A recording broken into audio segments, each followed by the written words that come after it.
Olá pessoal, prazer imenso estar aqui com todos vocês em mais um vídeo para tratarmos de um assunto de suma importância. E no vídeo de hoje estaremos falando sobre a unidade da fé, a continuação do livro de Efésios, das cartas de Paulo aos cristãos efésios e também dos atributos. Quais são os atributos da unidade da fé? Não é mesmo, Aline? Isso aí. Oi, gente. Mais uma vez, uma alegria estar aqui com vocês e que alegria poder estar aqui compartilhando um assunto tão importante. Gente, a carta de Efésios é definitivamente assim uma carta que edifica, que faz a gente literalmente se colocar diante de um espelho e se enxergar, não só por fora, mas principalmente por dentro, enxergar quem a gente realmente é diante da santidade do nosso Deus, diante da perfeição do nosso Cristo. E essa carta tem sido de grande bênção para as nossas vidas, porque antes de a gente vir aqui passar esses ensinamentos para vocês, eles primeiro passam por nós, eles nos abençoam, e é isso que a gente está aqui hoje, para trazer essa bênção para a vida de vocês no nosso estudo expositivo de Efésios. Bom, e você já pode convidar alguém para participar com você desse vídeo, enviando o link desse canal, o link desse vídeo. E se você não é inscrito no canal ainda, se inscreva no canal, dê o seu like, se você quiser fazer o seu comentário ou enviar a sua pergunta. Os comentários estão aí abertos para que você possa fazer isso. Mas antes de adentrarmos a esse estudo, a esse assunto importantíssimo, de vital importância, eu gostaria de colocar o trecho do filme O Apóstolo Paulo, ele narrando esses versículos, do versículo 1 ao versículo 6 aí do capítulo 4. Então, acompanhe esse vídeo e logo em seguida nós voltamos com vocês. Rogo-vos, pois, eu, o preso do Senhor, que andeis como é digno da vocação com que fostes chamados.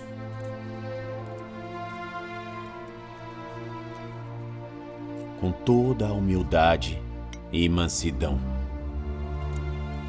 com longanimidade, suportando-vos uns aos outros em amor, procurando guardar a unidade do Espírito pelo vínculo da paz. Há um só corpo e um só Espírito, como também fostes chamados em uma só esperança da vossa vocação. Um só Senhor, uma só fé, um só batismo, um só Deus e Pai de todos, o qual é sobre todos e por todos e em todos vós. Bom, você acompanhou aí esse trecho do apóstolo Paulo narrando aqui os versículos a todos os cristãos aí. E agora nós vamos então dar início aqui do versículo 1. No capítulo anterior, Paulo vem falando sobre a identidade dos cristãos, o que o Senhor Jesus fez por nós, o amor imensurável. Porque, Aline, primeiro, a pessoa tem que entender o que o Senhor Jesus fez. Qual foi a obra dele na cruz. E foi isso que Paulo veio falando até aqui, sobre a identidade dos cristãos, sobre essa consciência, para então adentrarmos a isso, a esses atributos da unidade da fé, sobre a unidade da fé, que ele fala sobre isso, não é mesmo? Assim, gente, os primeiros 3 capítulos da carta aos Efésios é Paulo, como a gente viu, fazendo essa igreja de gentios que foi salva pela graça de Deus, que foi colocada no corpo de Cristo, assim como os judeus, né? Ficou muito claro que Paulo queria mostrar para eles que eles agora eram filhos de Deus, herdeiros de Deus, coerdeiros com Cristo, que eles não eram inferiores aos judeus, assim como os judeus não eram inferiores a eles, que todos nós, eles e nós, até os dias de hoje, fazemos parte deste mesmo corpo de Cristo, que já fomos predestinados, eleitos, abençoados com as bênçãos celestiais, já estamos sentados com Cristo na eternidade, no plano perfeito de Deus, que já somos uma única família unidas neste corpo de Cristo, amados por este Deus e por este Cristo, com um amor que foge a qualquer entendimento humano, porque é um amor que não se pode fugir dele, não se pode escapar dele. Então, os 3 primeiros capítulos, Paulo coloca toda a força para mostrar tudo isso que nós já somos, a nossa identidade de filhos de Deus, de herdeiros deste amor incondicional, deste amor imensurável de Deus e de Cristo, né, nos dado através da morte dele na cruz. Agora, a partir do versículo 4, amor, agora, como diz o ditado, agora, mãos à obra. Agora é hora de assumir responsabilidades de filhos de Deus, responsabilidade de servos de Deus, responsabilidades de realmente identidade de ser filhos do Pai que a gente tem. Né? Somos filhos do Deus soberano, do único Senhor, Deus Criador de todas as coisas. Aquele que é capaz de fazer o que a gente nem sequer pode imaginar. Então agora é hora de assumir esse papel, é hora de assumir essa responsabilidade. E assumir essa responsabilidade vivendo uma vida coerente com essa identidade. Se eu sou filha de Deus, se eu sou serva de Cristo, então agora eu tenho que viver isso na prática. Não só de boca, não só de entendimento. Lembra que a gente falou que entender o amor de Deus, entender o que Cristo fez na cruz e o que nós já temos, não é simplesmente um entendimento intelectual, mas é algo que se experimenta, é algo que se vive, que se tem. Então agora é hora de colocar isso em prática no dia a dia. E hoje a gente entra exatamente nessa unidade da fé entre irmãos dentro de uma instituição chamada igreja. Agora a gente começa a prática. Até então era a doutrina, a teoria da doutrina. Agora é a prática da doutrina. Agora mãos à massa, mãos à obra. Então eu começo lendo aqui, amor. Sim, vamos já entrando aqui. Então diz assim, a unidade da fé. Paulo falando: rogo-vos, pois, eu, o prisioneiro do Senhor, mais uma vez ele repetindo, né? Que ele é prisioneiro de Cristo. Isso aqui é incrível, né? Que andeis, olha só, de modo digno da vocação a que fostes chamado. Que vocação é essa que nós fomos chamados? O que Paulo ensinou a gente desde o início? Que nós fomos chamados, eleitos, predestinados para sermos conforme a imagem do Filho unigênito de Deus. Fomos chamados, também fomos criados em Cristo, novas criaturas para andar em boas obras, aquela que Ele de antemão preparou para que andássemos nela. Então agora nós temos que viver dessa forma, digna de acordo ao nosso chamado e à nossa vocação. Nosso chamado para sermos filhos de Deus, nossa vocação, servir a Cristo e ao corpo de Cristo.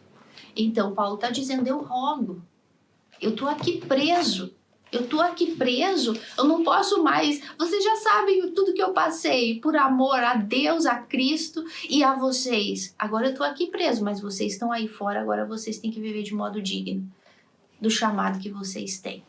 Vocês querem falar alguma coisa? Nós temos que ler a Bíblia e nós temos que observar essas pequenas palavras aqui, essas entrelinhas, né? quando ele fala, ele diz, rogo-vos, pois. Esse pois aqui, Paulo está marcando uma transição. É muito típico de Paulo. Quando nós estudamos as epístolas, nós estudamos as cartas de Paulo, nós percebemos essa peculiaridade de Paulo, né? Ele é sempre completo nas suas palavras, frases, nos seus pontos e vírgulas. Então, quando ele está dizendo aqui, rogo-vos, pois, ele marca essa transição aqui, como você falou antes, da doutrina para a prática, né? de um princípio para a prática. Eu não posso só ter um princípio, eu tenho que ter a prática também. Eu não posso só ter a doutrina, mas as obrigações. O cristão verdadeiro, ele sabe muito bem das suas obrigações. Ele não só guarda uma doutrina, não só isso, mas ele cumpre também com as suas obrigações. Não é isso? Ele sabe disso. Então, Paulo está especificando isso aqui, desse posicionamento dos cristãos e do seu comportamento. Então, está tudo embutido aqui. Quando ele fala esse pois aqui, é justamente essa transição, né? Ele novamente mencionou, eu sou prisioneiro de Cristo. Eu não sou prisioneiro de um governo, de Roma, como nós falamos na semana passada, mas também, Aline, ele está falando também de uma forma gentil para aqueles cristãos o seguinte, olha, abraçar o Evangelho, crer no Evangelho pode lhe custar. Isso vai lhe custar, isso tem um custo. Isso vai lhe causar também sofrimentos por conta disso. Inclusive, por isso eu estou aqui preso, eu estou aqui algemado, eu estou aqui nessa condição por amor ao Evangelho e por amor a vocês, como ele falou lá também no capítulo anterior. Né? É aquilo, né? É aquilo. Cristo, nós não somos diferentes de Cristo em nada. No sentido de que somos filhos de Deus. Cristo teve que passar pela cruz para chegar na glória. É a mesma coisa a gente. A gente também tem que tomar a nossa cruz. A gente também vai passar por perseguições, por lutas, por prisões. O caso de Paulo, coitado, né? Eu acho que foi o mais massacrado na história. Mas olha a glória deste homem. Olha, imagina a gente, quando a gente chegar no céu e ver Paulo. O que vocês imaginam que espera que esse homem herdou como coroa e galardão? Então, é o que ele dizia, né? A leve, momentânea tribulação que a gente passa aqui não se compara ao peso da glória. Mas olha só, ele nunca isentou o cristão de passar pela cruz, de passar pelas lutas e dificuldades, pelas prisões. Então, isso é uma realidade nossa. Ser cristão é ser sofredor. Diferente do que o falso evangelho ensina, pare de sofrer, né? Que a pessoa vai para a igreja, aceita Jesus e vai parar de sofrer. Nada disso, gente, nada disso. O sinônimo de ser cristão é sofrer. Mas a diferença é que esse sofrimento ele vai retundar em glória lá na frente. Ele vai, o resultado desse sofrimento vai ser glória, vai ser honra, vai ser coroa, vai ser galardão, vai ser uma eternidade ao lado de Deus e de Cristo. Então, é muito importante ter esse entendimento. Por isso que Paulo sempre faz questão de falar. Vocês já viram? Paulo sempre faz questão de falar que ele é prisioneiro e que ele passou por lutas e que ele foi açoitado, que ele foi perseguido, que ele quase morreu e que ele desanimava e que ele tinha tristeza e que ele tinha angústia e que às vezes ele chegou até a pedir um dia para Deus não permitir que o amigo dele morresse para ele não ter tristeza sobre tristeza. Então, olha a vida que esse apóstolo de Deus realmente tinha. Isso é ser um cristão na prática. A gente tem que ter um chá de realidade. Porque tem gente que acha que ser cristão é tudo ser fácil, é tudo facilidade, é tudo do bem bom. Eu vou ter o do melhor, eu vou ser rico, eu vou ser próspero, eu vou viver na boa. E não é assim não, meus caros. Ser cristão é viver apertos, é viver angústia, é viver tribulação, é viver aflições. Mas nós temos promessa. E eu não troco as aflições, as dificuldades por nada, porque junto com elas vêm as promessas, né? E essas promessas eu não abro mão delas por nada neste mundo, por nada. Então é sempre bom a gente lembrar, assim como o Paulo lembrava, é bom a gente comentar, sempre falar isso. Então, eu posso continuar, amor? Uhum. Então, e ele fala, então andar de modo digno, de acordo com a vocação que foste chamados, com toda humildade e mansidão, com longanimidade, suportando-vos uns aos outros em amor. Eu acho que essa é a parte mais difícil desse texto para se ensinar, para se explicar, porque tem que passar pelo filtro primeiro do Simancol, né? É o que eu falei para vocês. Essa carta, antes de chegar em vocês, passa por nós. Tem que todo o ensinamento que a gente dá aqui passa pelo filtro do Simancol nosso, né? No que isso se encaixa na nossa vida. Então, a gente tem que viver aquilo que a gente prega, viver de modo digno, né? Então, eu acredito que muitos se identificam, né, com a grande dificuldade de ser humilde, de ser manso, de ser paciente, de ser longânimo e suportar uns aos outros. Mas do que a gente está falando? E a gente vai falar muito disso aqui. De uma unidade de fé entre cristãos, né? Lembrem-se, isso aqui é uma carta para uma igreja, para pessoas convertidas, nascidas de novo. E lembrando que dentro de uma igreja temos vários tipos de pessoas, vários tipos de DNAs, vários tipos de caráter, vários tipos de personalidades, vários jeitos, vários costumes, às vezes raças, às vezes pessoas que inclusive são de outras cidades, outras localidades, outros países, outras culturas. É um corpo só, lembra? É um corpo só. É uma unidade numa igreja. Então aqui Paulo vem com esse ensinamento glorioso que ele fala, né? Sendo que humilde e manso. De quem que Paulo aprendeu tá repetindo essa frasezinha aqui, amor? De ser humilde e manso. Quem é que falou isso? Quem foi? Lembra que Paulo falou? Sede meus imitadores como eu sou de Cristo? Quem lembra que um dia Jesus falou?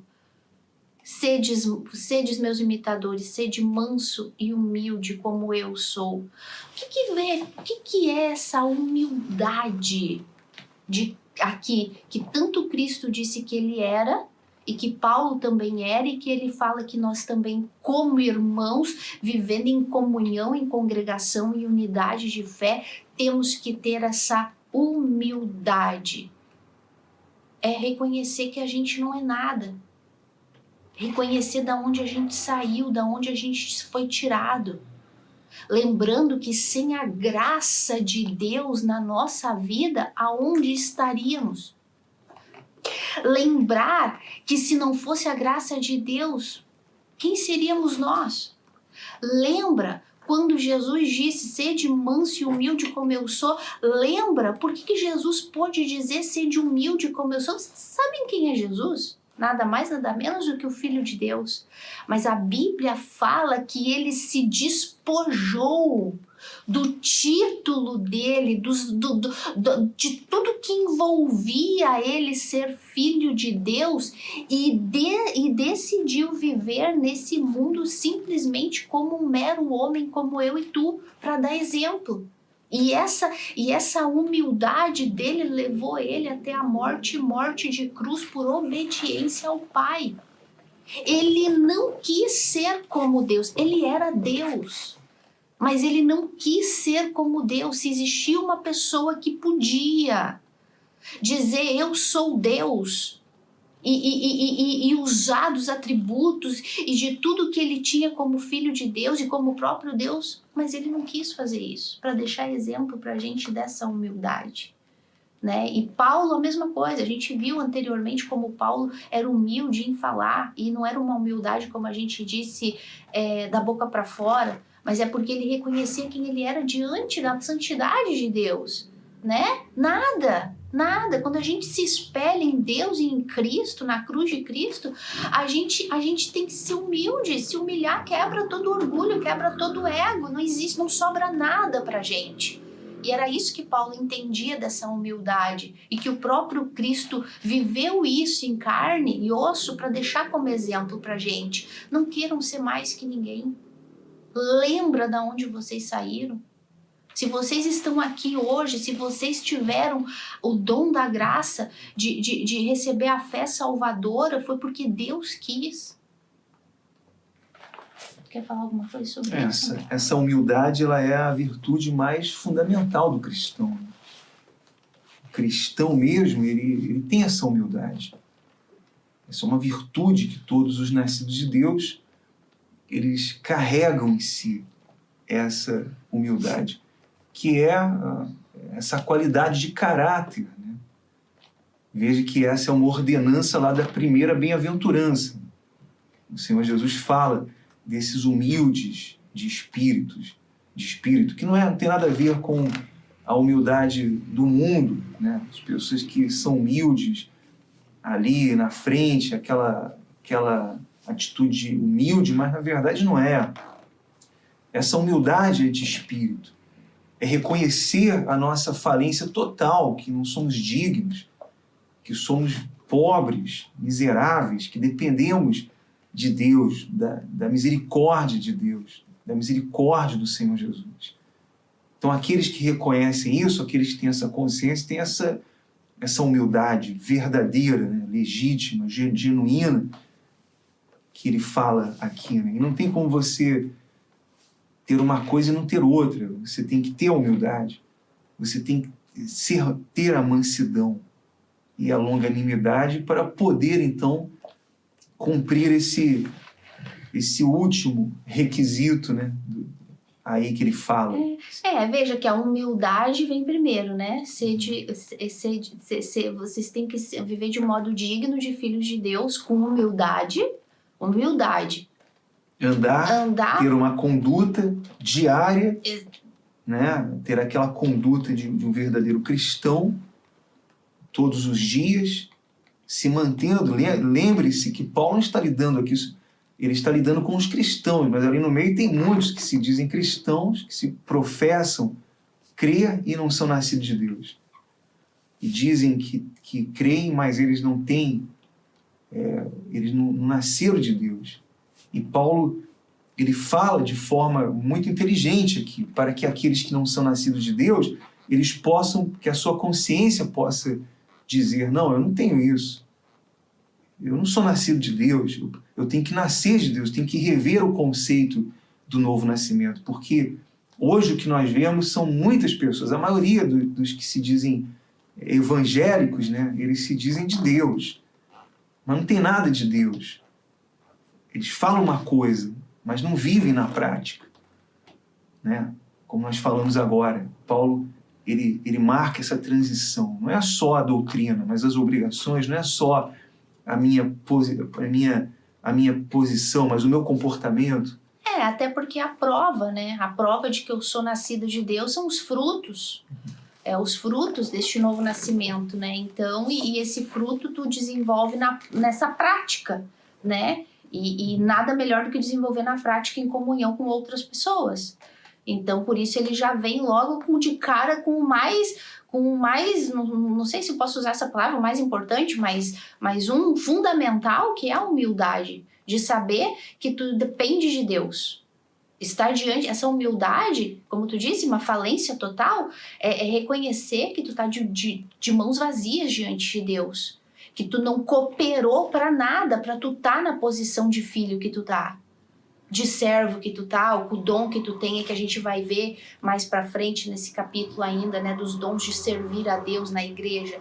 Então, é estar diante de Deus com essa humildade de saber que se não fosse essa graça, nós estaríamos no inferno, estaríamos numa situação caótica, como aquele descrente continua lá fora. Então essa humildade é fundamental. E quando tu tem o entendimento dessa dependência, dessa falência total, que tu depende da graça de Deus total, né, que o Senhor Jesus vivia nessa dependência do Espírito o tempo todo, Paulo vivia, que hoje nós, como filhos, também devemos viver, que isso caracteriza um verdadeiro filho de Deus, essa dependência, que o que um falso filho de Deus não tem, né, nessa característica. Ele pode fingir nessa humildade, mas ele não tem. Por quê? Porque é uma pessoa que vive sempre desesperada, dependendo dela mesmo, para salvação, para crescimento, para se manter salva, para aparentar uma vida de santidade. Ela sempre fica dependendo dela, né? Então, por isso que daí quando ela não faz muito, ela vive angustiada, triste, preocupada e com medo de tudo e do inferno e de perder salvação. Mas essa humildade que um filho de Deus carrega é essa dependência, não depende de mim nada, porque tudo eu recebi dele. Né? Por que eu vou me gloriar de algo que não nasceu de mim, que eu recebi? Por que tu te gloria? Paulo fala, por que tu te gloria de algo que tu recebeu? Como se tu não tivesse recebido. Né? Então, primeiro essa humildade, e aí logo ele vem com mansidão. Mas faz parte da vida de um filho de Deus, essa mansidão, tolerar, ter paciência uns com os outros. E a gente conversava hoje sobre isso, né, amor? A gente conversou durante muito tempo hoje sobre essa mansidão, essa paciência, esse suportar uns aos outros, que é um dever nosso, uma obrigação nossa, porque estamos convivendo com pessoas que são diferentes, que pensam diferente, que falam de maneira diferente, que têm costumes, características, caráter, personalidades diferentes. Como aqui entra ter essa paciência, essa mansidão, porque essa mansidão é para a gente assumir a nossa responsabilidade, principalmente quem tem um cargo, uma liderança, que tem que ajudar, ensinar, exortar, corrigir. Tu tem que ser humilde para reconhecer que tu não teve, tu também não tinha nada, e tudo que tu tem porque Deus te deu, e ter mansidão para corrigir, exortar as outras pessoas nesse sentido, né, de ter essa habilidade de corrigir as pessoas, porque lógico, tu não vai tolerar o pecado dela, né, porque é mansidão para exortar, para conviver, para viver junto com outras pessoas.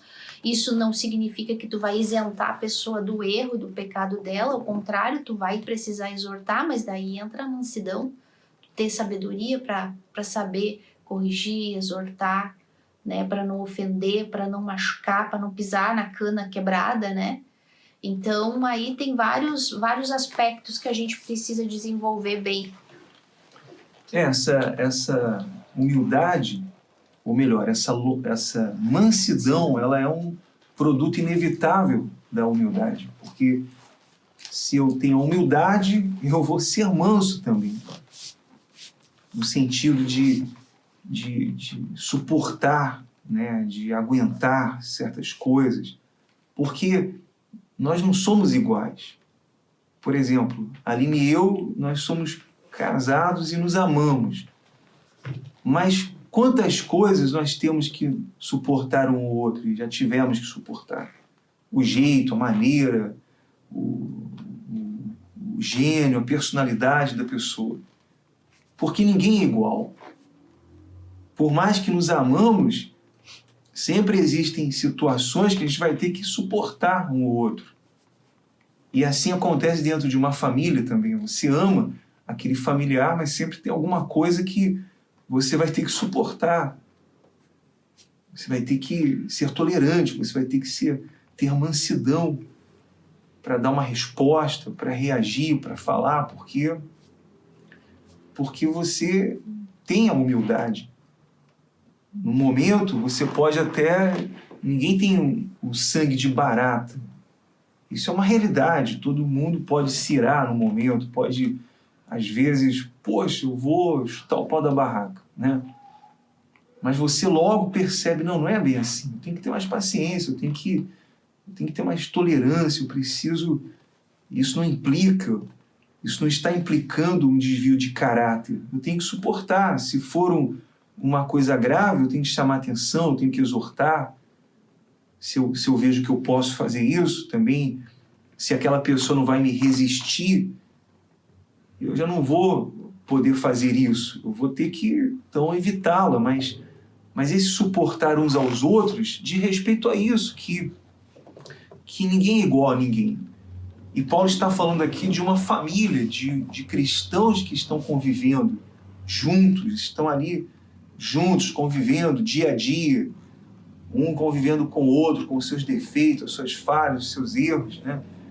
Então essa é uma maneira que Paulo está ensinando e mostrando que nós devemos suportar uns aos outros, né? Porque olha só, ele diz assim, ó, com toda humildade e mansidão, com longanimidade, suportando uns aos outros em amor, né? Porque tem que ter muito amor para suportar irmãos, gente, porque somos irmãos. De verdade, não somos irmãos de sangue, mas somos irmãos espirituais.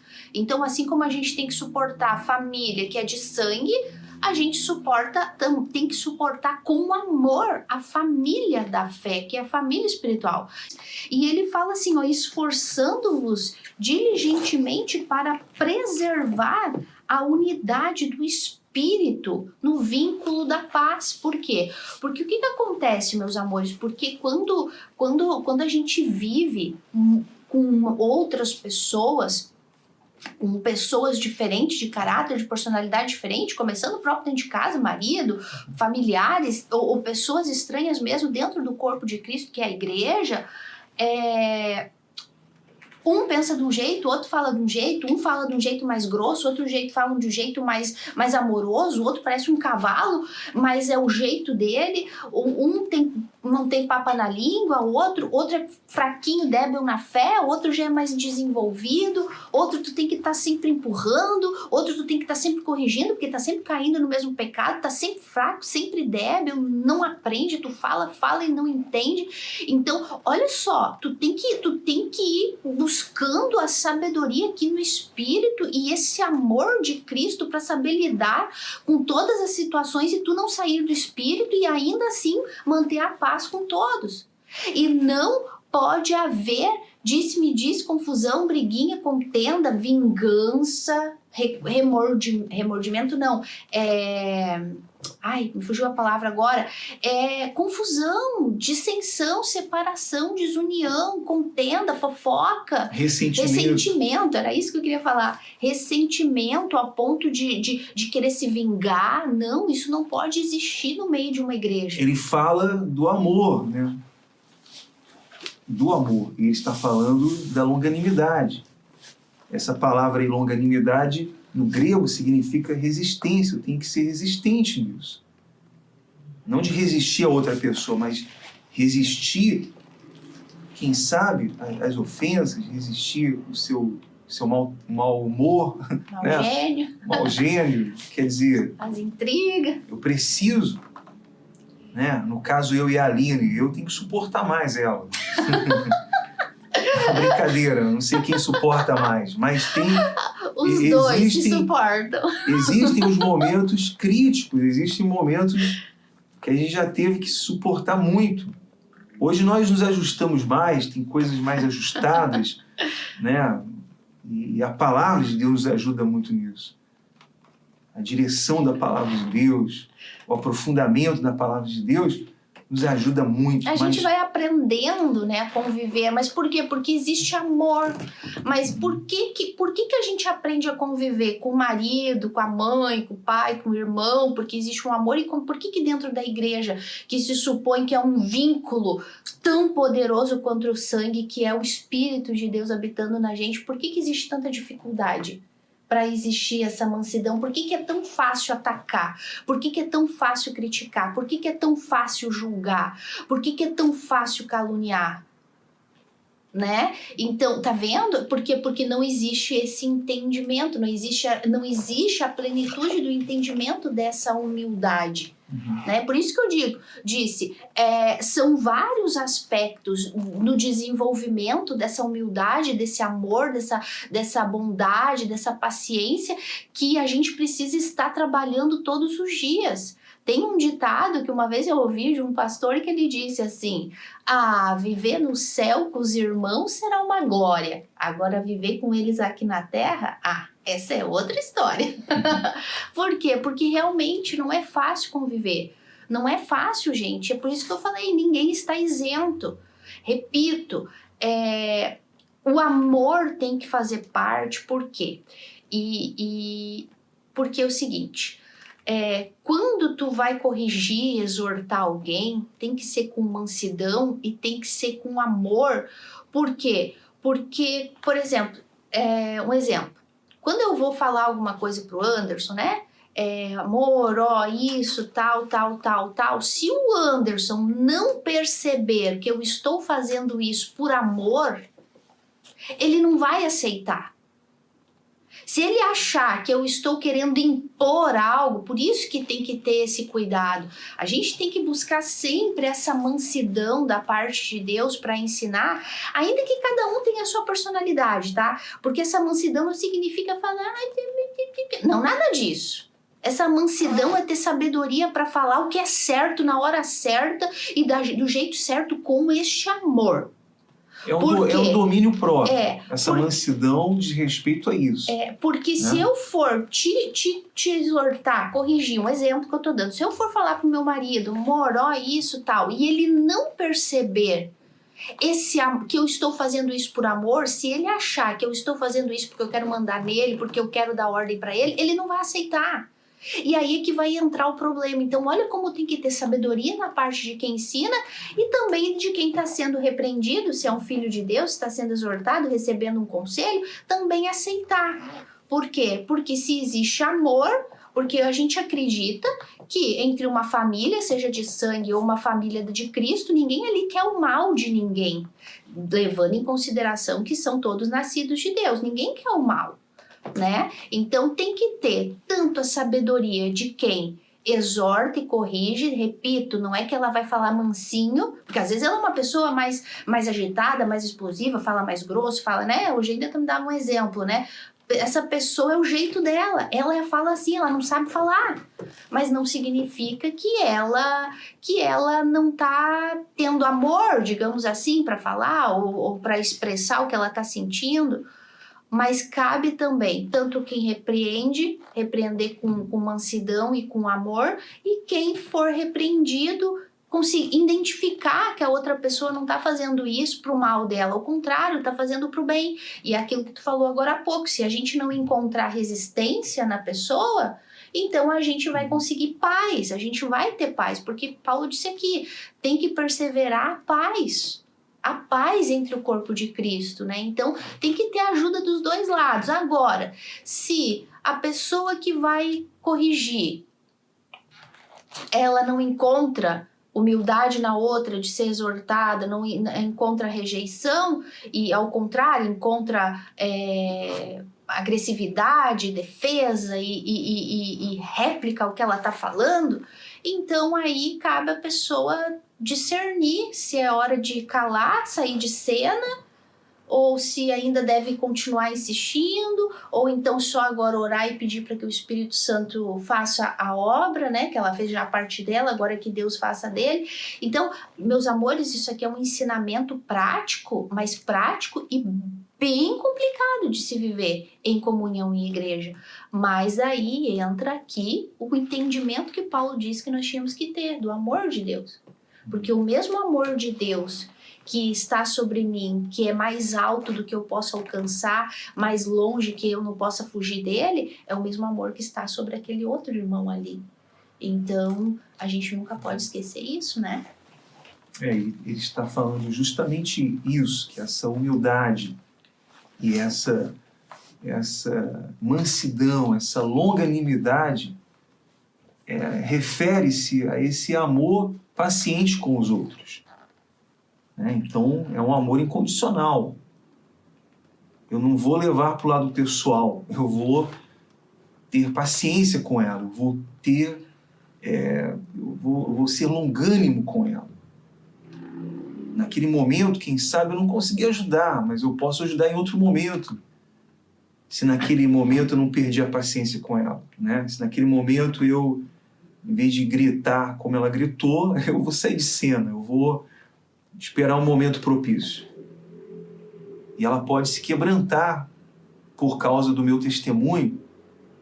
Agora, isso é importante porque só quem tem o fruto do Espírito, né? Só quem tem essas virtudes do Espírito pode, então, agir dessa forma.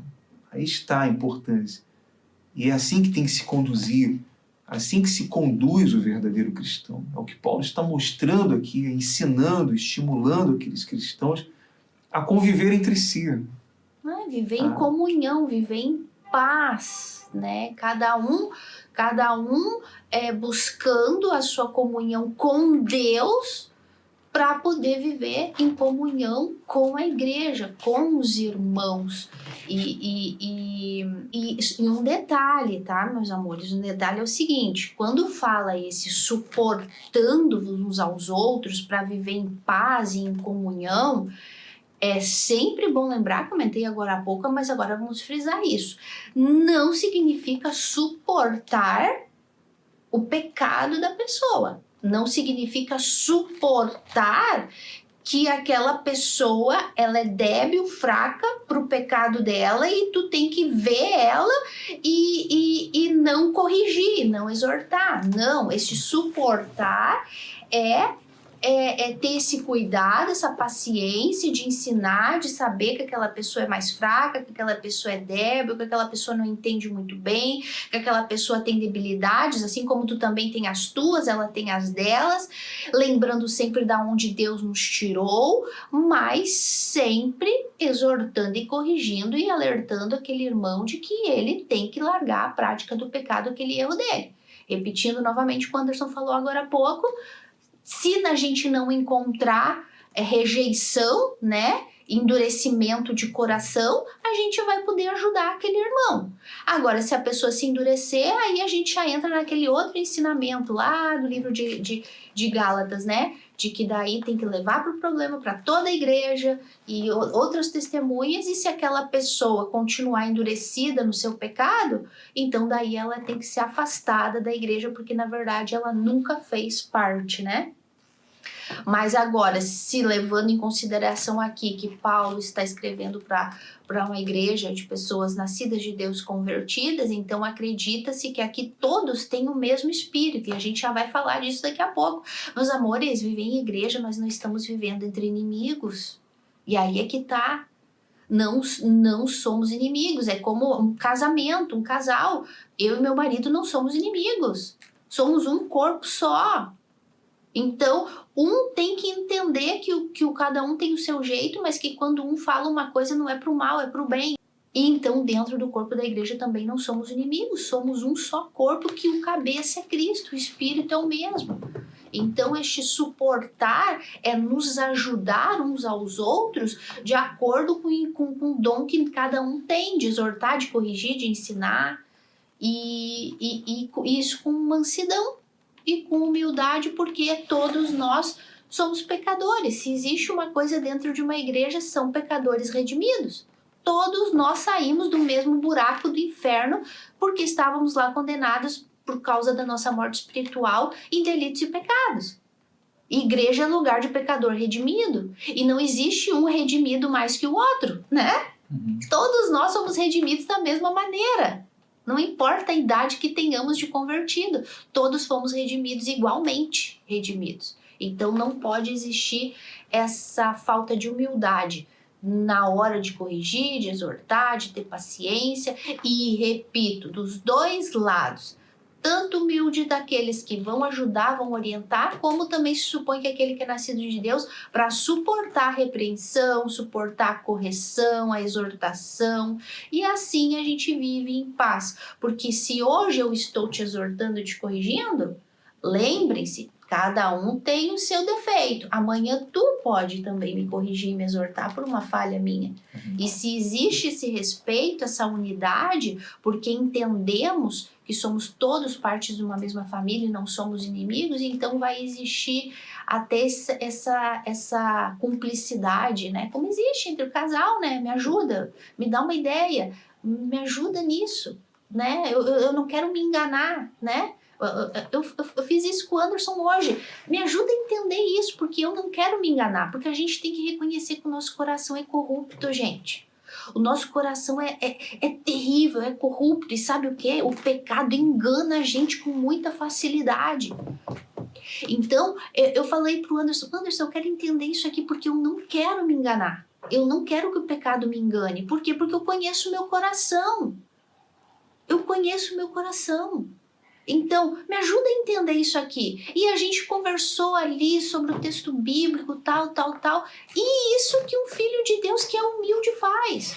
Ele pede ajuda. O que tu acha? Ele pede conselho, ele pede ajuda. E quando daí também tem que corrigir, exortar, o outro também tem que ser humilde para aceitar. Tá dando para entender, meus amores, o que é viver em comunhão? Tanto no casamento, como numa família e como dentro do corpo de Cristo? É assim, a humildade tem que fazer parte, tanto para exortar como para receber a exortação, né? E aí ele continua assim, então ele fala que a gente tem que viver em paz, né? Então, no 4. Aí ele diz assim, por quê? Isso que eu falei para vocês, não somos inimigos, somos todos parte da mesma equipe, estamos na mesma equipe. E ele fala assim, ó, por quê? Porque há somente um corpo e um espírito. Com letra maiúscula. Que corpo é esse? O corpo de Cristo. Só ele é o cabeça. No corpo não tem cabeça que manda. Quem manda mais, quem manda menos, quem é mais isso, quem é menos aquilo, quem sabe mais, quem sabe menos. Claro, existe aqueles que têm mais entendimento, mais crescimento, porque tem mais comunhão com Deus. Isso existe diferença nesse sentido. Mas no sentido de posição de filho, todos ali estamos no mesmo lugar. No corpo nós podemos dar o exemplo do nosso próprio corpo. Meu dedo mindinho não vai dizer eu sou mais importante que o dedo indicador. Não. Todos precisamos de todos. O nariz não vai dizer para a orelha eu sou mais importante do que você. Não. Um não pode ficar sem o outro. É um corpo. Se o dedo sofre, todo o corpo sofre. Se eu sinto dor no joelho, todo o corpo vai sofrer. Se eu sinto dor de cabeça, todo o corpo sofre. Então, tudo está ligado. O que um faz na igreja vai estar interligado com todos. Né? Como num casamento, eu e a Aline, nós estamos interligados. E logo a nossa família, logo as pessoas que nos cercam. Então, todos estamos ligados. Esse é um corpo. É um corpo composto pelos cristãos, desde lá do Pentecostes, né? Todos os cristãos, todos os que nascem de Deus, que nasceram de Deus, então são incluídos, inseridos no corpo de Cristo. Né? Um só corpo e um só espírito. Cristo é o cabeça e nós fazemos parte desse corpo e cada um tem a sua função. E a gente nunca pode esquecer que todos aqui somos pecadores redimidos. Quando a gente tem esse entendimento que eu sou a pecadora redimida, como a outra também é, a coisa começa a andar. E não há distinção. Não há distinção. Uns entre os outros. E ele fala um só Espírito, que é o Espírito de Deus, que nos ligou nesse corpo, né, no dia do nosso novo nascimento. E ele fala, como também fostes chamados numa só esperança. Uma só esperança. Esperança da vida eterna com Deus. Esperança das coisas que vamos herdar com Cristo. Todos nós temos a mesma promessa. Não existe, repito, é bom, importante falar, vai existir uma diferença diante do trono de Cristo para galardão. Porque aí entra tudo que a gente vai começar a ver com relação a crescimento, a desenvolvimento, aquele filho que cresce mais, aquele filho que cresce menos, que desenvolve mais, que tem mais comunhão com Deus, enfim, que faz mais as boas obras que Deus preparou para ele, tem aquele filho mais negligente, enfim, tem aquele filho que vai nascer e vai morrer no outro dia, não vai ter tempo de fazer muita coisa, enfim. Tem aquele último filho, quem será, né? O último que vai nascer de novo para o arrebatamento acontecer. Esse tadinho, não vai ter nada. Vai ser o último. Mas é só para vocês entenderem. Vai existir diferença de recompensa de galardão. Mas todos nós fomos ligados num corpo só com uma única esperança. Fomos salvos. E temos uma vida eterna com Deus e com Cristo. Isso é igual para todos. todos nós seremos salvos e todos nós fomos salvos unicamente pela graça, mediante a fé na obra de Cristo realizada na cruz. Isso é igual para todos, não existe distinção. E a esperança da nossa vida eterna com Cristo, do nosso corpo glorificado, lembra? Lá do primeiro capítulo, o corpo glorificado, que essa é a nossa esperança, de ter um corpo glorificado igualzinho de Cristo. Isso vai ser igual para todos. A diferença vai ser nas recompensas, que daí isso sim, entra aqui nas negligências, de ser filho mais responsável, menos responsável, enfim. Mas então a esperança é uma só, a esperança da vossa vocação, de termos um corpo glorificado igual ao de Cristo, igual para todos. Não vai ter um filho mais glorificado e um filho menos glorificado. Não vai ter. Em relação ao corpo. Não existe. Eu não vou brilhar mais que o Anderson, ele não vai brilhar mais que eu, no sentido do corpo ressuscitado e glorificado. A diferença vai estar nos galardão, nas posições que vamos ter. Aí sim, aí já é outra história. Mas não vai ter filho mais glorioso do que o outro. Há uma só esperança. Paulo está sendo bem específico aí. Essa esperança que nós cristãos temos é o nosso penhor. Nós fomos selados pelo Espírito de Deus. Então nós temos esse penhor, essa promessa da vida eterna. A nossa esperança não é nesse mundo aqui, a nossa esperança é na vida eterna. Nós esperamos por isso. Todos os dias nós pensamos no céu, nós pensamos no reino de Deus. Quando estaremos lá? Enfim, quando estaremos no reino de Deus? Então, a nossa esperança é essa. A gente está aqui, a gente come, a gente se veste, a gente trabalha, a gente está nesse mundo vivendo, mas a nossa esperança está no reino de Deus. É o penhor que nós temos, é a certeza que nós temos. É a vida eterna. Né? E aí ele segue assim: há um só Senhor.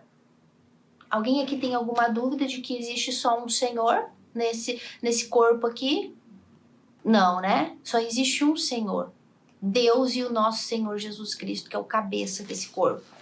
E ele fala, e uma só fé. Uma só fé. Que fé é essa, meus amores?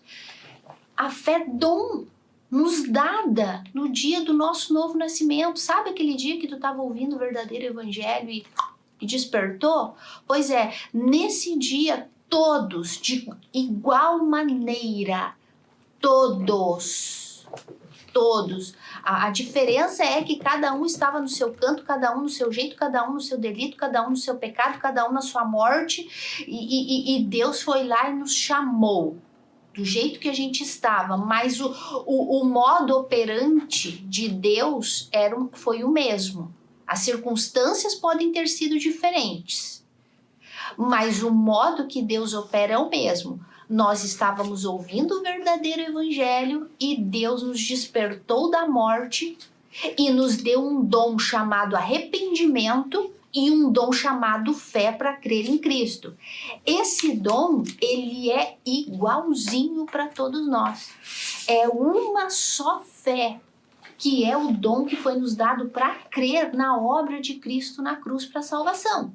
Então não existe que eu tenho uma fé e o Anderson tem uma outra fé. Não, é uma só fé.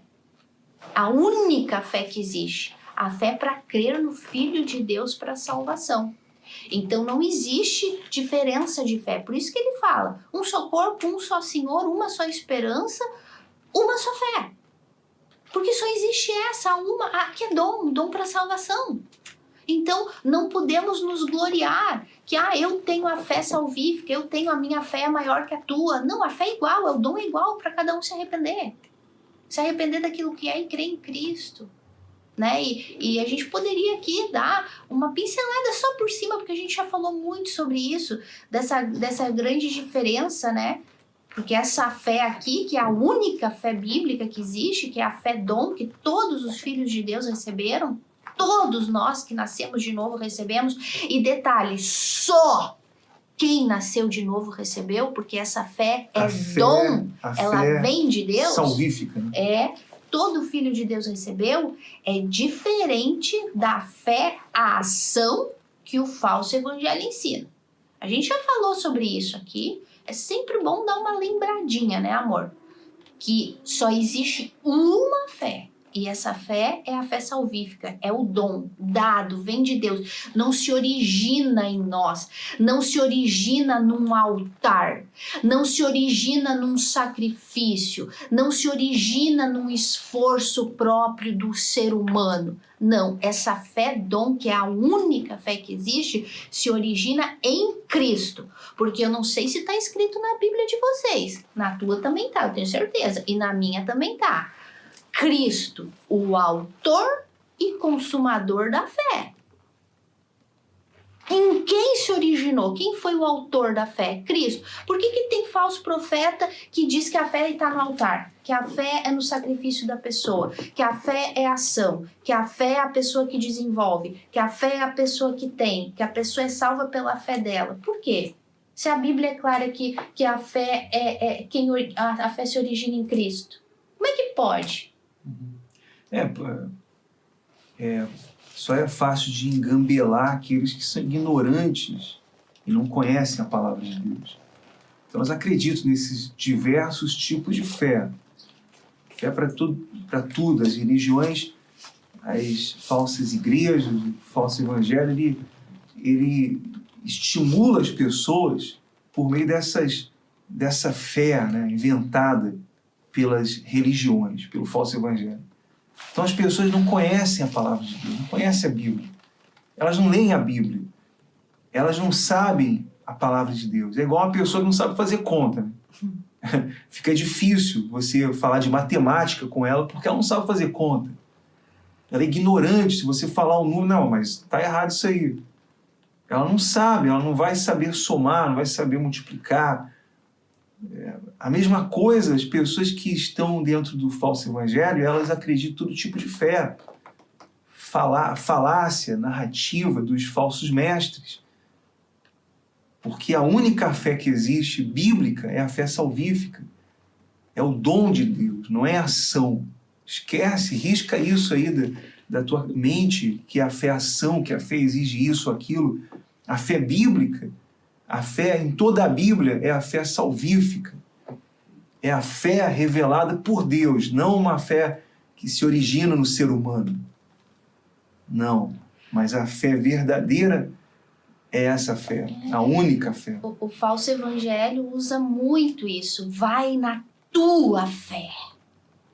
E a pessoa fala, essa é a minha fé. Olha só, gente, isso é uma heresia. E esse é uma das coisas que a maioria, né, dos que se dizem cristãos ou crentes ou evangélicos, agora é moda, né, ser evangélico, todo mundo é evangélico.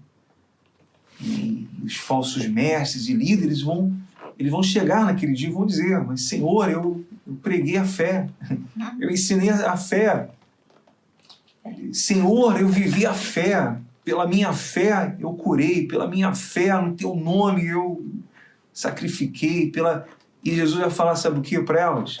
Olha, os fatos não se importam com os sentimentos. É aquela frase, né? Os fatos não se importam com o sentimento. Jesus nesse dia não vai ser o misericordioso, o cordeiro, não, ele vai ser o terrível leão que vai dizer para esses líderes de grande notoriedade, de renome, essas igrejas, esses seguidores, que, olha, eu não vos conheço, isso é fato. E eles vão vir com todo tipo de sentimento, todo tipo de argumento, dizendo, mas eu fui isso, eu fui aquilo, eu fiz aquilo, eu fiz isso, pelo meu esforço. Então Jesus vai falar, apartai-vos de mim, malditos. Aqui estão os fatos, vocês não creram, nunca tiveram nada comigo. Eu nunca dei a minha fé para vocês. Mas eu vi milagres. E Jesus vai falar, eu não estava lá naqueles milagres. Mas eu vi demônios manifestando, eu não estava lá. Eu curei, e Jesus vai falar, eu não estava lá. Isso é fato. É o que está escrito. Então, ele chama aqueles que estão sinceramente enganadas ao arrependimento, como foi conosco. A gente fala do que a gente viveu. a gente está falando que vivemos, fomos enganados e sinceramente enganados e também enganamos, infelizmente. Mas na sinceridade, pensando na nossa ignorância. Mas a partir do momento que você tem o entendimento, a consciência dessa verdade, a tua consciência não pode mais te trair. E você tem que tomar uma decisão com respeito a isso. E é isso que Paulo está mostrando aqui. Tu passa a entender que essa fé é dom, que essa fé não é tua, que essa fé não é tu que constrói, que essa fé não é tu que alimenta, que essa fé não se origina em nada que tu possa fazer. Nada, ela vem de Deus, é um dom. E é uma só, única. E só batismo, né? Ele fala aí, né? Também. É uma só fé e um só batismo. Um só batismo. O batismo que é a prova de que a pessoa nasceu de novo, né? Porque o batismo nas águas é a representação dessa única fé aqui, né? Eu lembrei de uma pessoa que ela veio me procurar e falou: pastor, eu quero me batizar porque eu já me batizei 6 vezes. Quero completar 7. O número da perfeição, né? Aí eu falei: você está fazendo corrente de batismo agora? Que negócio é esse? Né? Quer dizer, olha como, né, tadinhos, as pessoas... Como as pessoas elas são enganadas, né, pelos seus próprios sentimentos, pela falsa religião, pelo falso evangelho. Desculpa, amor, é que o falso evangelho fez do batismo algo religioso. Não tem como uma ordenança bíblica de algo que é simplesmente uma ordenança, é algo obrigatório, né? Mas que ele é realizado unicamente depois que a pessoa nasce de novo. Não. É quando a pessoa quer, quando a pessoa acha que quer, ou então quando o próprio pastor faz uma campanha de batismo e batiza todo mundo junto. Não existe entendimento do que é o batismo. Porque todo mundo vai no oba-oba, né? Muitas coisas acontecem assim, todo mundo vai no oba-oba, porque o outro está fazendo, os outros estão fazendo, ela vai e faz também.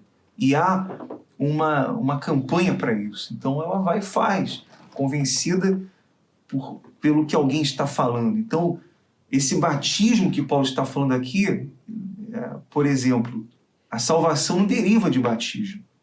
Ninguém é salvo porque se batizou. O batismo é uma como se diz? Uma cerimônia simbólica. É você declarar publicamente. Isso, né? Que você crê em Jesus. É o resultado dessa fé aqui. É o resultado. O problema das correntes de batismo, como tu falou, e dos oba-oba, é que as pessoas se batizam sem ter essa fé aqui, que é a fé salvadora. Ela não é nascida de Deus. Então, por isso que ela peca, se batiza, peca, se batiza, peca, se batiza. Sai da igreja, volta e se batiza. O pastor faz uma campanha de batismo, mas vamos batizar todo mundo. Vamos batizar com uniforme, vamos batizar assim, vamos batizar assado. Então, é porque ela nunca recebeu essa fé aqui. É a mesma coisa. Esse batismo aqui, ele é uma confissão pública de que eu creio em Jesus. É como casamento, por exemplo. Quando eu casei com a Aline, eu, então, declarei publicamente lá o meu compromisso com ela. Não é porque a gente teve uma briguinha, uma discussãozinha ali, que vamos casar de novo. Né? Isso é incoerente. Nós já nos casamos e estamos casados, e temos um compromisso. E é assim. Teve uma vez uma outra pessoa que chegou e falou: eu quero me batizar porque eu tive um sonho. Eu sonhei com o pecado. Então veja quanta ignorância. E não tem nada a ver. O batismo que Paulo está falando aqui é um só.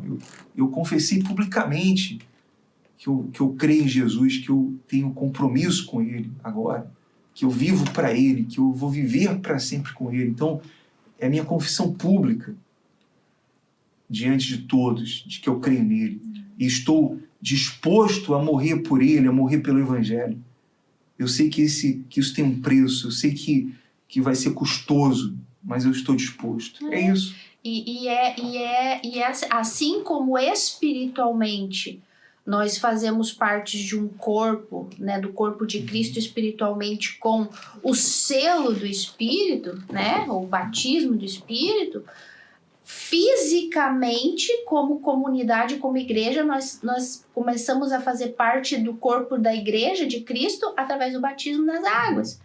É essa simbologia, é essa ordenança de Cristo. Assim como agora vocês já fazem parte do corpo espiritual de Cristo através do batismo com o Espírito Santo, agora o batismo nas águas é para vocês agora fazer parte da comunidade da igreja, dos irmãos em Cristo, né? Então, e tudo isso é consequência aqui dessa fé salvadora, né? Então, e daí ele vem e fala assim: e há um só Deus e Pai de todos, o qual é sobre todos e por meio de todos e está em todos. Um só Deus e Pai de todos. Meus caros, somos todos irmãos. Temos um só Pai e ele não é pai mais meu do que do Anderson. Tá dando para entender? Quando a pessoa é nascida de Deus, não importa se eu sou nascida de Deus há 20 anos e o irmãozinho que nasceu ontem. Deus é tão pai meu quanto dele e da mesma proporção. Repito, a única diferença que vai existir é porque Deus é um pai responsável e ele vai dar responsabilidades para os filhos mais responsáveis. E os filhos mais... Isso aí, tu que é pai, tu que é mãe, tu tem esse discernimento. É ou não é? Deus é pai, ele também tem. Tu não vai dar responsabilidade para um filho que é negligente, tu vai dar para um filho que é mais responsável. Então, a mesma coisa é Deus. A diferença que existe é essa, mas ele não é mais meu pai do que ele é pai do Anderson ou pai de outro filho de Deus. É o mesmo pai, pai de todos, e é com todos e está com todos. E no meio de todos, no meio da igreja, no meio da congregação, ali... nos capacitando, nos dando sabedoria através da sua palavra, nos exortando, nos corrigindo na palavra, usando os meios, porque a igreja é para isso. A igreja, nós irmãos, estamos ali para cada um. A gente vai começar a ver a partir do próximo estudo os dons, né? Cada dom que cada filho de Deus tem para contribuir para o corpo de Cristo, para ajudar, para corrigir, para exortar, para pregar, para ensinar. Enfim, e Deus está no meio de tudo isso, dando sabedoria, dando humildade, dando mansidão. Lógico, a gente precisa orar, a gente precisa pedir por isso, porque não são frutos fáceis de se alimentar, de alimentar, de praticar. A gente precisa praticar eles na dependência do Espírito, até porque se a gente for seguir o nosso coração corrupto, a gente vai, como disse o Anderson antes, vontade de chutar o balde, né? Mas não, então por isso a gente precisa entender, ter essa humildade de entender quem nós somos, da onde saímos, entender que temos uma natureza pecaminosa. Lembra que Paulo ensinou pra gente, lá em Gálatas, que temos a carne militando contra o espírito contra a carne, que aquilo que a gente quer fazer a gente não faz, e aquilo que a gente deveria fazer a gente não faz, enfim. Então a gente, quando a gente é filho de Deus, a gente tem todo esse entendimento, e por isso a gente precisa colocar em prática tudo isso, mas nunca na força do braço, que senão a gente se ferra, e a gente só vai meter a pata. Tem que ser na dependência do Espírito, com humildade, né? A humildade principal é ir diante de Deus todos os dias e pedir, né? Ou então, conversar com uma pessoa. Mas o que tu acha disso? O que tu pensa? Eu vou te expor a situação e tu acha que eu tô me enganando? Tu acha que essa atitude eu tô me justificando? Eu tô me escondendo atrás dessa atitude? Ou tô certa nesse sentido? A gente tem que ser humilde, a gente tem que aprender com quem sabe mais com a gente tem que pedir ajuda, pedir conselho. Isso é igreja, isso é ser irmãos, isso é viver em comunhão. E Paulo ele fala, um só Deus, né? Essa é a doutrina básica na igreja, e todo cristão sabe disso, não existe outros deuses. Só que nós podemos lembrar também que a salvação é unicamente, exclusivamente pela fé em Jesus Cristo. Não existe outro caminho que possa nos levar à vida eterna. Somente esse. Mas no mundo, sim, há dois caminhos. Há o caminho da salvação pelas obras, né, que muitos acreditam que serão salvos por essas obras, pelos seus esforços, e há o caminho verdadeiro, que é Cristo. Jesus disse: eu sou o caminho, eu sou a verdade, eu sou a vida. Esse caminho que a salvação é exclusivamente pela minha fé em Cristo, não pelas obras. Mas o que acontece é que a maioria das religiões e o falso evangelho, todos que estão aí no mesmo pacote, eles estão no primeiro caminho. Eles falam de Deus, eles até falam de Deus, até mencionam Cristo, mas estão no primeiro caminho, que é pelas obras, que é pelo seu esforço, que naquela altura era a luta de Paulo contra aquele sinédrio, contra aqueles falsos mestres, contra aqueles religiosos, né, que até usavam o sofrimento de Paulo para dizer: está vendo como ele está sofrendo? Ele não é de Deus, não, ele está sendo castigado, né, para tentar ludibriar aqueles cristãos, aqueles gentios, aqueles efésios. E é o que nós vemos hoje nesse mundo. E entenda isso. O falso evangelho sempre existiu, sempre vai existir de forma grande, sempre vai existir os falsos mestres. E poucos são os salvos. Jesus já falou isso. Poucos serão os salvos. Poucos são os escolhidos. A porta estreita é a que conduz à salvação. A porta larga é essa porta das religiões, desse falso evangelho. E isso eu queria deixar aqui no final desse vídeo, para você entender que quando ele fala a um só Deus, é isso. Não existe outra forma, outro caminho, outro meio que eu possa ganhar a salvação, que eu possa me beneficiar do reino de Deus. Não. É unicamente pela misericórdia, pela graça, pelo favor imerecido. E se a pessoa pode ela até dizer que é muito pecador, mas se ela não reconhecer que ela precisa de um Salvador, que ela precisa do Senhor Jesus, ela está perdida, não adianta. E normalmente, o que as pessoas dizem? Eu não me arrependo de nada do que eu fiz, faria tudo de novo, né? Não tiro uma palavra. Eu não tiro uma palavra, faria tudo de novo. Então não precisam de um Salvador, não precisam. Somente aqueles que reconhecem a sua falência total, sua falência moral, a sua indignidade, a sua condição de perdido, só esses são alcançados pela misericórdia de Deus. Ou ela está no caminho largo que conduz, que é esse caminho das obras, que conduz à morte eterna, ou ela está no caminho estreito, que é pela fé em Jesus Cristo, pela sua obra, pelo seu sacrifício suficiente, que conduz à vida eterna. E você tem que ver isso, que caminho eu estou. E se eu reconheço que eu estou nesse caminho largo, e eu me arrependo, então a misericórdia, ela vai chegar até você.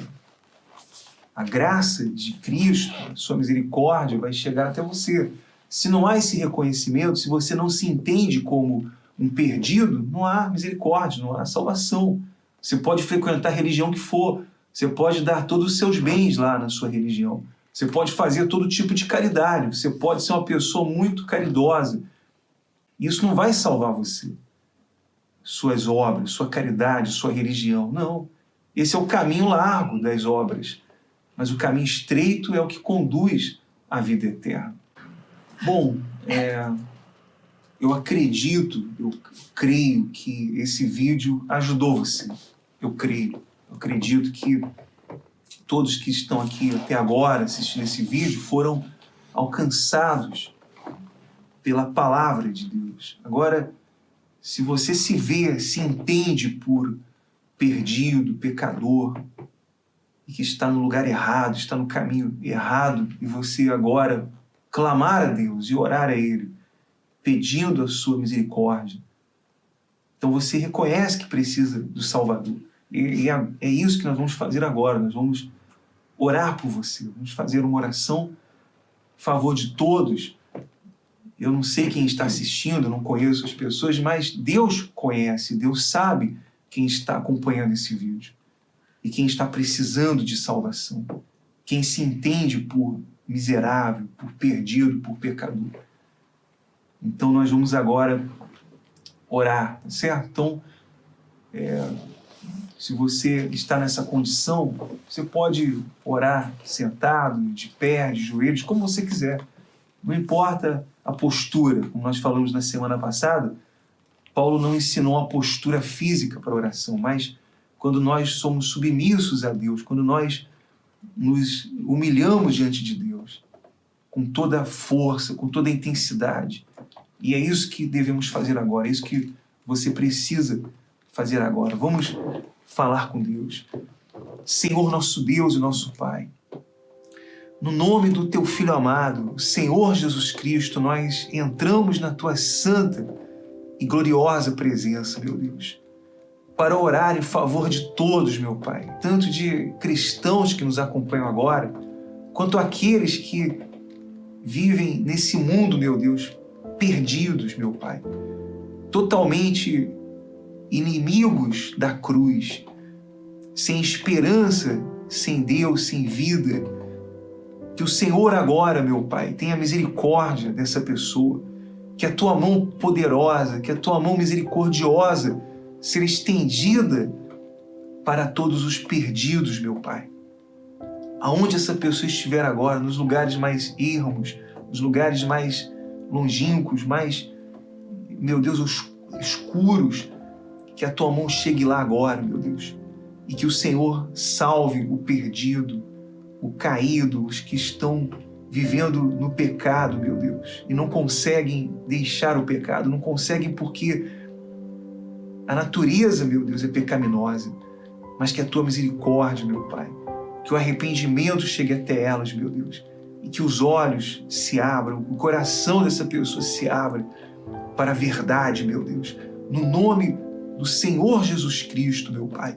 E oramos por todos aqueles que têm dificuldade para conviver, meu Deus, com os outros, aqueles que guardam mágoas, guardam ressentimentos, aqueles que desejam até se vingar, meu Pai. Que o Senhor, meu Deus, se revele a essas pessoas e que haja uma obra, meu Pai, do novo nascimento. No nome do Senhor Jesus Cristo é o que nós pedimos e pedimos também por todas as famílias, por todos os que estão nos hospitais, presídios. Meu Deus, que a Tua mão poderosa chegue até elas. É o que nós te pedimos e te agradecemos no nome do Pai, do Filho e do Espírito Santo. Todo que crê, diga amém e graças a Deus. Graças a Deus.